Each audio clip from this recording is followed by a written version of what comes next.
Evil dead burn movie explained. Alice अपने husband की death के बाद उसकी फैमिली के फ्यूनरल में आती है। सब लोग समझते हैं कि वेल एक नॉर्मल कार एक्सीडेंट में मरा था, लेकिन असल सच ये होता है कि उस पर एक्सीडेंट से पहले ही एक डेडाइट ने अटैक करके उसे पोजेस कर लिया था। किसी को भी इस बात का पता नहीं होता। फ्यूनरल के दौरान पुरानी फैमिली के प्रॉब्लम्स और दबे हुए राज दोबारा सामने आने लगते हैं और घर के माहौल धीरे धीरे टेंस होता चला जाता है। इसी बीच वेल का भाई जोसेफ अपने ग्रैंडफादर की सीक्रेट रिसर्च ढूंढ लेता है। उसका ग्रैंडफादर वाइज मैन नाम का एक ग्रुप का मेंबर था जो सालों से बुक ऑफ द डेडेड्स पर रिसर्च कर रहा था। उन्हें कुछ इनहांस्ड नाइव्स भी बनाए थे जो डेडेड्स को हमेशा के लिए मार सकती हैं, लेकिन जोसेफ ने अनजाने में वो मैजिकल प्रोटेक्शन टूट जाती है जो इवल को कैद करके रखी हुई थी।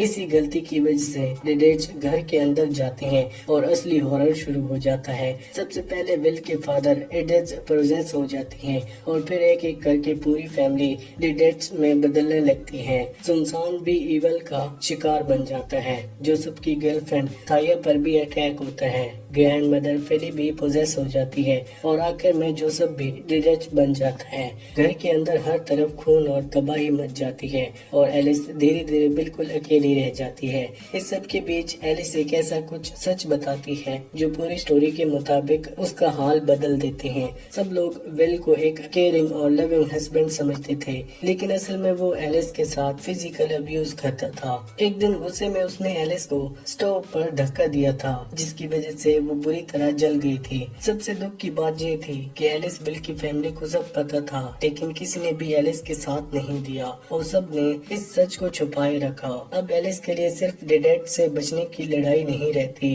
बल्कि अपनी टॉक्सिक जिंदगी और दर्द भरे पास्ट से आजाद पाने की लड़ाई बन जाती है। वाइज मैन की इनहांस्ड नाइव्स लेकर वो हिम्मत के साथ एक एक करके सब पोजेस्ड फैमिली मेंबर का सामना करती है। डेडेड बार बार उसके इमोशन से खेलने की कोशिश करती हैं, लेकिन एलिस हार नहीं मानती। आखिर में उसका सामना डेडेड विल से होता है। ये सिर्फ फाइनल फाइट नहीं होती, बल्कि एलिस के लिए अपने अब्यूजिव पास्ट को हमेशा के लिए खत्म करने का मौका होता है। वो समझ जाती है कि सिर्फ प्यार किसी अब्यूजिव इंसान को बदल नहीं सकता, इसलिए वो इनहांस्ड लाइफ से विल को हमेशा के लिए मार देती है और खुद को उस इमोशनल प्रिजन से आजाद कर लेती है। मूवी के एंड पर लगता है कि सिर्फ एलिस ही जिंदा बची है, लेकिन लास्ट सीन में उसकी आंखें हल्की सी रेड होने लगती हैं। फिल्म ये क्लियर नहीं करती कि क्या वो खुद इन्फेक्टेड हो चुकी है, पोजेशन को रोक नहीं पाई, या इवल अभी भी उसके अंदर अपनी जगह बना रहा है। बस इतना हिंट दिया जाता है कि उसकी कहानी अभी खत्म नहीं हुई।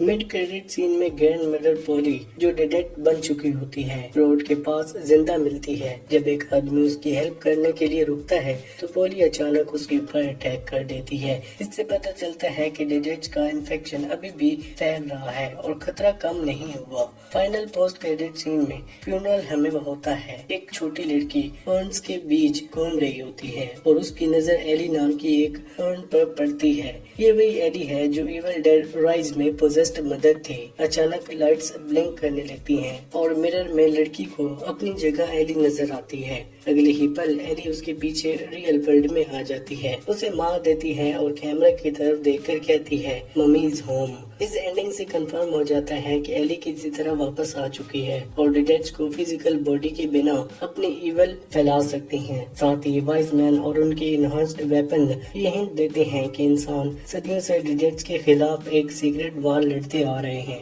एलिस की मिस्टीरियस कंडीशन, एली की शॉकिंग रिटर्न और बुक ऑफ द डेड के नए राज, ये सब इस बात का इशारा करते हैं कि इवल डेड की यूनिवर्स की सबसे बड़ी कहानी तो अभी शुरू होने वाली है।